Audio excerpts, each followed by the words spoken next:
दिल्ली से। राधे राधे श्री हरिवंश। जय श्री राधे महाराज जी, आपके चरणों में कोटि कोटि प्रणाम। महाराज जी, ईश्वर की कृपा एवं आशीर्वाद से तथा आपके प्रवचन सुनकर धर्मानुसार आचरण के लिए निरंतर प्रयासरत है।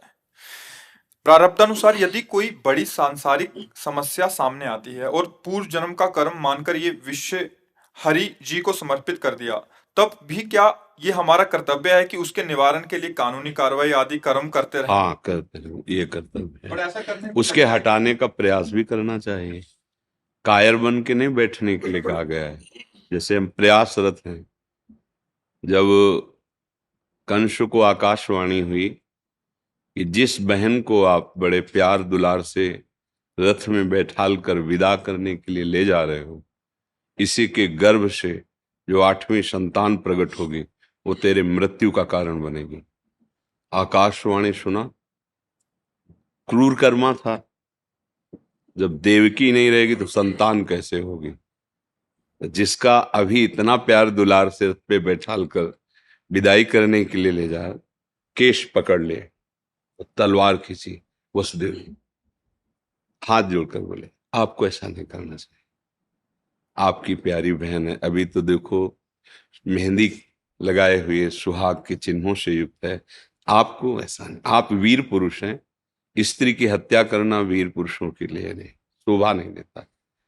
रही मृत्यु की बात, तो जिसका जन्म हुआ उसकी मृत्यु होती ही है। आपको अगर ये डर लगता है कि इनके पुत्र से होगी, तो मैं वचन देता हूं जो जो पुत्र होगा वो आपके।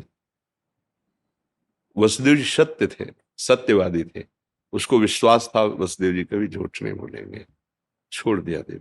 तब उस प्रसंग में कहा है कि आयु हुई मृत्यु से बचने और टालने का पूरा उपाय करना चाहिए। जब नहीं बच पाए तो बात अलग की। ऐसी हुई आए हुई विपत्ति का, आए हुए संकट का जो हमें ज्ञान है, जितनी हमारी बुद्धि है, जितना हमारे पास बल है, उससे हम निवृत्त होने का पूरा उपाय करेंगे। प्रारब्ध को लेकर नहीं बैठ जाएंगे फिर असफल हो गए। अब विचार से हम उसका समन करेंगे कि प्रयास पूरा किया पर विधान ऐसा ही था, मुझे हारना था, मुझे दुख भोगना था, या अमुक घटना होनी थी, मैंने तो पूरा प्रयास किया। प्रयास के लिए कहीं निषेध नहीं किया गया। पुरुषार्थ करने पर भी यदि हमारी पराजय हो रही है तो फिर दैव बलवान हो गया। दैव माने पूर्व प्रारब्ध बलवान हो गया। अब ऐसा नहीं कि कोई हमारे साथ अभद्र व्यवहार कर रहा है तो हम चुपचाप सहन कर रहे हैं। नहीं, हम उसको कानून, एक विधान बनाया गया है, हम उसकी रिपोर्ट करेंगे। इसके बाद वो दंडित नहीं किया जा रहा, छोड़ दिया जा रहा है, तो हम सहन करेंगे कि शायद हमारा प्रारब्ध ही ऐसा है, वो पर हम उसका विधान करेंगे। अब कोई हमारे मारने के लिए आया तो गर्दन थोड़ी ऐसे झुका देंगे। हम गृहस्थी में हैं, व्यवहार में हैं, हम लड़ेंगे। जब नहीं जीत पाएंगे, गर्दन उतार देगा, तो बात अलग की है। सिद्धांत को समझना होगा, नहीं तो मतलब फिर चूक हो जाए, कायरता आ जाएगी। फिर कायरता नहीं आनी है। परिणाम पर हमें ध्यान देना है। परिणाम में, सुख दुख में, लाभ हानि में, जय पराजय में समान रहना है। लेकिन कर्तव्य में हमें उदासीन नहीं हो जाना। कर्तव्य में हमें कायरता रूपी दोष से युक्त नहीं हो जाना है। कर्तव्य आया है तो हमारे जो बुद्धि में प्रकाश दे रहे हैं भगवान, उसके अनुसार हम प्रयास करेंगे। सफल हो जाते हैं तो हर्ष नहीं, क्योंकि भगवान का बल था, और हार जाते हैं तो शोक नहीं, क्योंकि प्रभु का विधान था।